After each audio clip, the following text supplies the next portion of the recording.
It's the San Jacinto Trail Report from back here at San Jacinto Peak. Done a few of these videos recently from other places, Apache Peak, even Humber Park, Deer Springs Trail, one or two that I can't remember, but it's nice to be back home, as it were. You can probably see there's a pretty solid marine layer pouring over the desert divide. It's probably a bit chilly down there today. It's about 7,000 feet, and then bits keep breaking off and kind of pouring over the high peaks here at about 11,000 feet. And today is Saturday, the 18th of April 2020. Got up here at 9:30. Not sure how bad the breeze is on the microphone. Currently it's not too bad. Having said, it's probably a bit chilly down at the Desert Divide. It's a little chilly up here. It's just had an air temperature of 24 with a wind chill just below 10, so I think that's about -12 centigrade. Sort of a case of enjoying the snow while it lasts. Probably about, in the storms, the sort of multi-day storm last week, probably about an additional 20 inches or so up here. So I guess the couple of big issues to hit on are the weather for next week. Starting next week, it gets very warm. We sort of are still kind of feeling like it's almost winter. Certainly last week it was. And we're going to jump pretty much straight to summer. We're going to have like a 10-day spring. And next week we're forecast to have temperatures that look a lot more like the first week of June. The highs are going to be up there, 70s potentially in Idlewild. Much more important than that, I always look at the low temperatures, the overnight lows, because they obviously are the ones that really influence the melting. It's going to be potentially around 50 in Idlewild, and they're going to be at San Jacinto Peak, even all the way up here in the high country, where it's going to be above 40, and that's what really gets the melting going, when it can keep melting 24 hours a day. This time last year, actually it was even earlier than this time last year, we lost 30, I recorded 30 inches going in just over 2 weeks. A lot more than that up here right now, maybe 36 or so. I'm suggesting this is all going to be gone in a couple of weeks, but it's kind of depends on how cold it is. Sangogonia has just started to appear out of the cloud back there.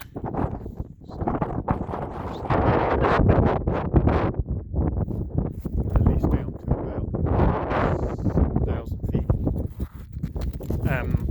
Then the other issue is current snow conditions. So on Devil's Slide this morning, it was, I started out before first light. Get out of that breeze. And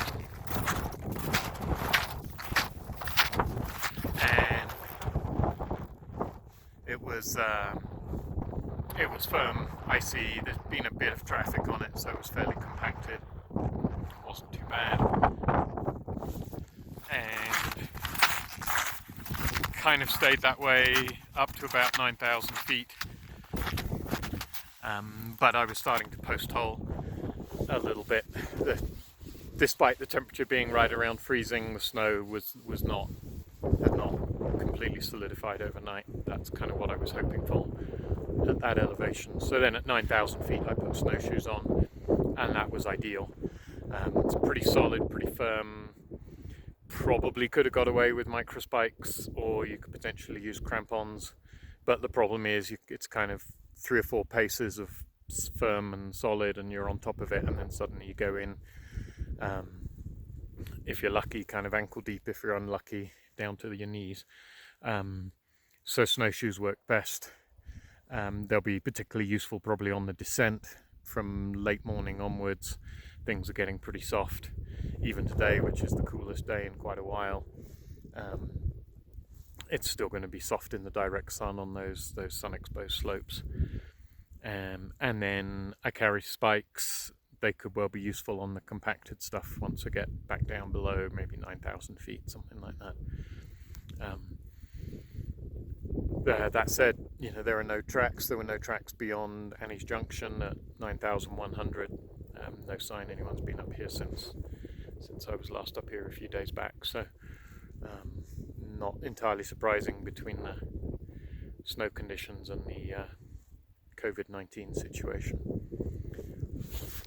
And it's worth pointing out, of course, the conditions underfoot, the snow conditions are going to change dramatically over the course of the next week or so. Snowshoes are going to remain useful in the high country, maybe even more useful as it gets softer and softer. But then, of course, in a lot of areas it's going to start clearing out pretty rapidly. Then it might just be a case of just boots and post-holing, and potentially on the compacted areas lower down, carrying microspikes. Yesterday, a couple of days ago, Annabelle and I did South Ridge Trail, and that was clear to Old Lookout Flat. Even then, it's going to clear really rapidly up to Tuckwit's Peak, probably during the course of this coming week. But the north side is still pretty nasty. Certainly wouldn't look at that without anything other than crampons and ice axe for probably at least another couple of weeks. Otherwise, a very beautiful day up here at San Jacinto Peak, and safe hiking, everyone.